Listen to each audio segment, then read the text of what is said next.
Мөн чанар. Сэтгэлийн халаасан дах хүн чанарын минь хэлтрэх юм бус сэтгэхүйн толон дах төсөөллийн минь халил яс цус сүүдэр тургасан хүн дэнцлийн нэмүр жаргал зовлон сүнсэн захирагдах буян нүгэл минь уламж төгрөө.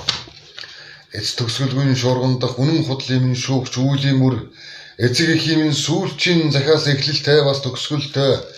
энэл яваа насны минь оршихуйн тойрог төрх өгөх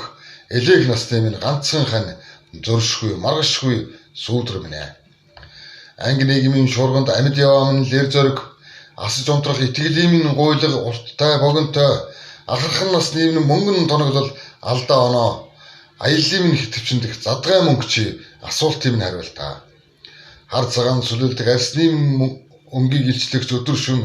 хараад өрөөл амтны шүсээр болуулагч алдар минь хязгаартай хаан гуйлагчин алин чүл хамаатай юм ирэх буцахад хатингар бодлын минь хавчхар үзэл санаанд хэн байханч хэн хамаатай юм бэ. Залбин гөлөгшөг төөрүүлж орхисон өнчрөл чи миний ажлал жорыг нь бичээгүй өвчлүүлж орхисон эмгэг чи миний идгэрэл зүүдэн дэрчээд сэрээлгүй явчихсан ичи минь та миний залбирал зовлонго тосож жаргаж тэрсэн хатуужил чи би хүний минь мөн чанар.